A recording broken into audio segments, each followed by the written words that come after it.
back alleys of Hong Kong in the 50s, street fighters would regularly challenge each other to bare-knuckle matches. It was a time when martial arts was on the rebound, having previously fallen out of favor under the former colonial government's ban on combat sports other than Western-style boxing. With the ban lifted, fights that brought Hong Kong to a halt were being organized, and everyone was caught up in the hype. No doubt, Bruce Lee was among those fascinated by martial arts.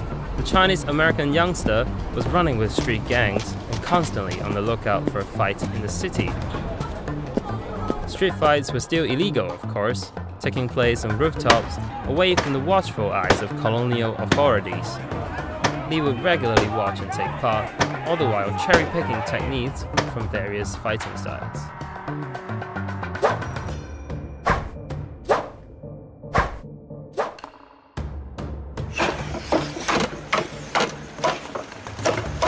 Lee also began to focus more on his martial arts training, studying under the legendary Wing Chun master Ip Man.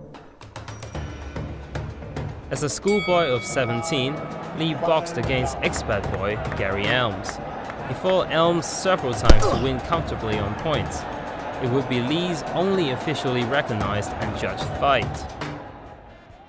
Also into dancing, that same year, Lee won the 1958 Crown Colony Cha-Cha Championship. In the years that follow, Lee would study many fighting styles. He would eventually combine them into his own fighting style, Jeet Kune Do, Cantonese for the way of the intercepting fist. Jeet Kune Do practitioners believe in minimal effort with maximum effect, and in the fluidity in combat. Empty your mind. Be formless, shapeless, like water.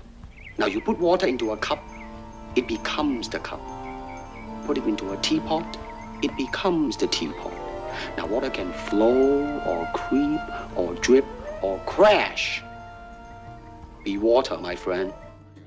In Jeet Kune Do, Lee took inspiration from Tai Chi, from Western wrestling, Taekwondo, Western boxing, and Filipino stick fighting, known as eskrima. Lee was also inspired by judo. And of course, he took inspiration from the Kung Fu style known as Wing Chun, which he had learned from Ip Man. During these nascent days of mixed martial arts, Kung Fu movies started to emerge from Hong Kong. Lee, who had already appeared in roughly 20 films as a child actor, started to develop an action movie career in films produced in Hong Kong and Hollywood. Lee became a fashionable celebrity as his acting star rose. And all along, the disciplined athlete kept on developing his martial arts skills. He was able to jump 8 feet high from a standstill.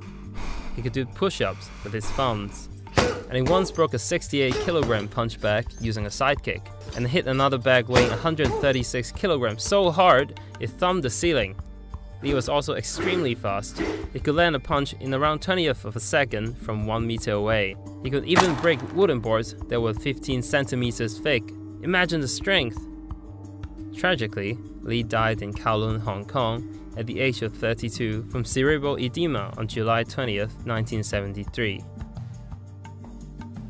His most famous film, Enter the Dragon, was released after his death that same year. The box office hit sparked worldwide interest in martial arts. Following Lee's untimely death, combat sports leagues began to spring up all over the world. People continued to experiment with various martial arts styles, and new rules began to evolve. While most people credit the US with inventing mixed martial arts, a growing group of enthusiasts are supporting Hong Kong's claim that the true creator of MMA was Bruce Lee.